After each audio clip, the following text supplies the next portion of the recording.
What's going on, everybody? Today we're going to be doing another review. We're going to do a review on a clearomizer. After much frustration with the Kanger Tech products from Kanger, we're going to be looking at the Innokin Iclear 30. And let me tell you, this is a good one.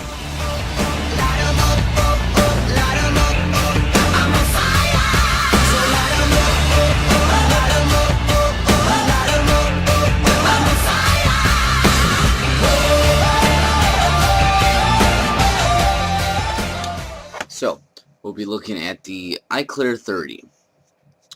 After, like I was saying, much frustration, I had the last Kanger product I used was that Kanger Evod. I did a review on it, and during the review I said it was great, but after just a week of using it, I would get massive leaking from the bottom post on it, maybe from wicking too much. I've heard take out wicks, add wicks. I'm not all about messing with my clearos. I mean, I understand rebuildable is fidgety, but a clearomizer should work out of the box.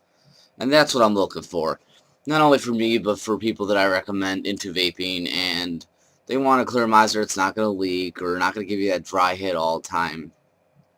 And the Innokin Iclear 30 does that for me. I mean, I've had no issues, minor slight dry hits, but that's when I'm starting to get my juice level down to this point. That's when I start to get them. I do a little, a little twirl, get that juice flowing there, those wicks nice and wet, or I just fill it, and that will fix your problems most of the time. Where did I get this one? This one I got off of, I believe, vaporbeast.com. And as always, their site's always free shipping. They're a little more than some sites. I've seen them for a little cheaper, but then you gotta pay shipping, and it ends up being the same. So VaporBeast, one price, and that's it. I did get my heads there also. I got a pack of 5 heads as I drop it. A pack of 5 heads, and they come in a little box, and they're wrapped really nicely. It's very smoked plastic. It's in there. It's just can't see it. And the 5-pack of the heads is $15 also. So it's 15 for the Clearo and then 15 for the heads. So $30, you'll be going for a while. I've had this head in here for now, going on 3 weeks. Still working fine. So I figure about 4 weeks every month you need a head. That's not bad. That's very low maintenance. I'm sure you can rebuild these. I'm just not all about getting in here rebuilding these. I rebuild my rebuildables, my clearos. Like I said, I just want something that I can just done. So yeah, that's the where and the how much, and give it a quick vape here. Show you some vapor production, because it is a dual coil actually, Clearo. So it's got 2 coils in there, and it's got tremendous amount of wicking. Let's see, it's a 2 ohm, so it's 2 ohm. I think they're all 2 ohm. I think you can order the Clearos at different, the heads at different resistances. 2 ohm seems fine with me though. I got it at 4 volts.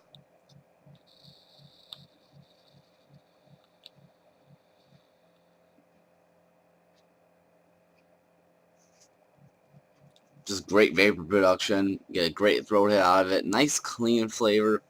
It's a warmer vape, but not as warm as I would expect it to be, since it is a top coil design, meaning the heating element is up at the top, unlike the Kanger T3s where it's at the bottom. Pretty warm vape, but just not as warm as I have expected on the Kanger T2s with the top coil.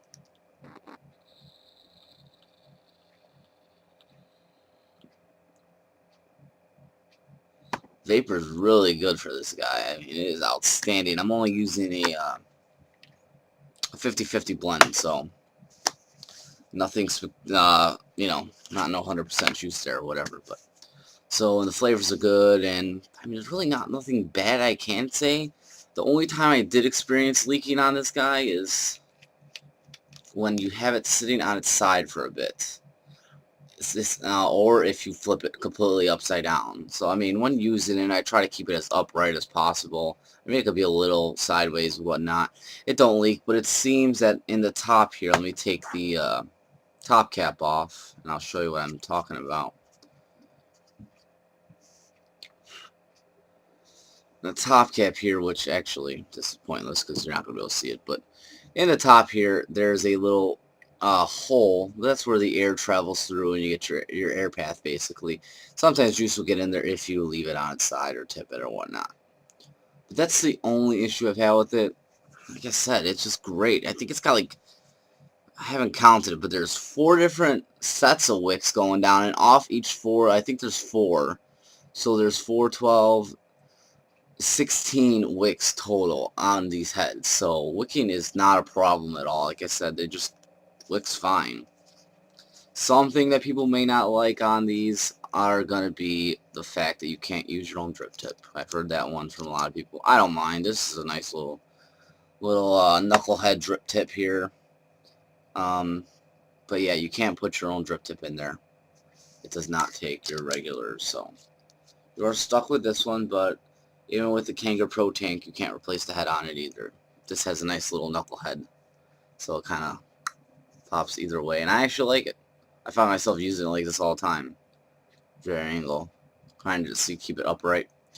It doesn't bother me. It might be a problem for some people. What else can I say? This thing does break down into a few pieces, actually. It is a polypropylene tank. It's not the glass tank like the Kangaroo's, the Pro tank has. It's a standard polypropylene tank, or polycarbonate, whatever it's called. The top cap comes off, the drip tip comes off, the bottom cap comes off, and the glass comes off, and the head, it's basically fully disassemblable. I'm not going to take it apart because I have juice in there, and I'm going to make a mess out of it. But, and then also, obviously, the heads come out, and I'll show you what a head looks like here. I'll open one of these guys up and show you guys what a brand new head will look like. So, take this guy apart.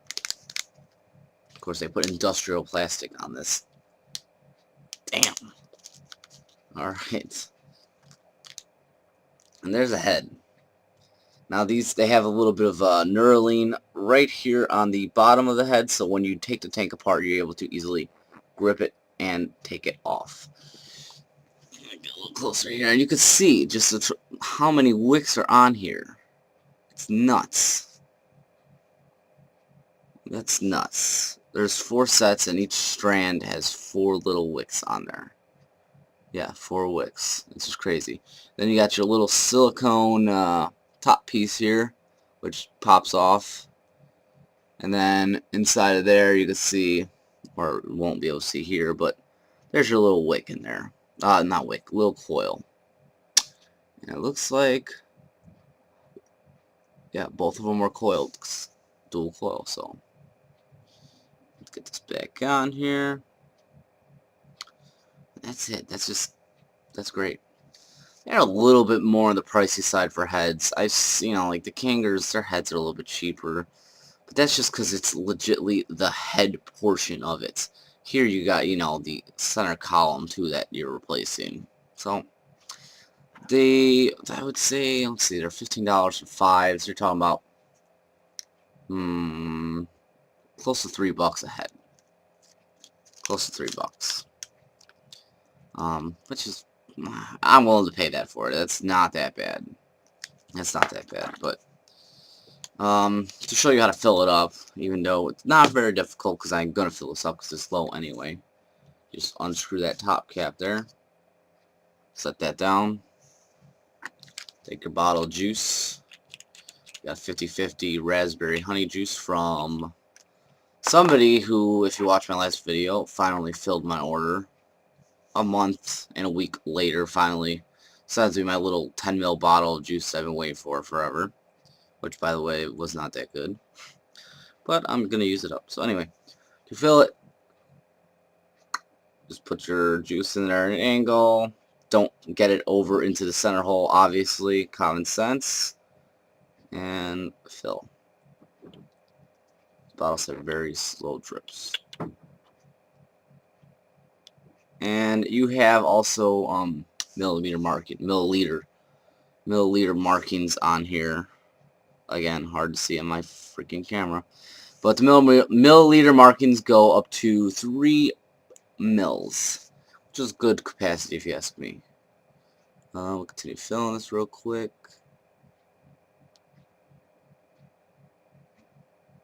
And we'll call that full. That's actually where the full line is. You don't want to be filling it over that little silicone cap, because then you have risk getting juice in there. So that's that. And where's my top cap?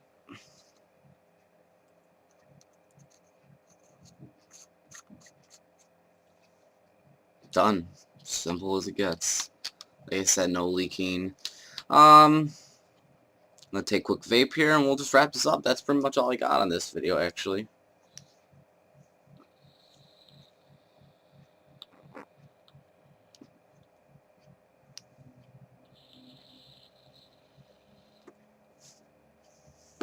Just a nice, clean, warm vape. No complaints on it again. So that's pretty much all I got for you guys. I'll have some more reviews. Actually, next in queue is going to be the SmokeTech RSST rebuildable. As soon as it gets in, I have it on pre-order because they're sold out everywhere. So when I get that in, we'll be doing that one next. Again, thanks to all you who watch, and thanks for all your subscribers out there. I finally hit 50. Yay. When we hit 100, we will have a contest. I've got a lot of stuff built up that I got to get rid of, so when we get to the 100 subscriber, we'll do some type of giveaway of some type of prize or whatever. So if you're not subscribed already, please subscribe to my channel, and again, thank you all for watching, and please keep on vaping.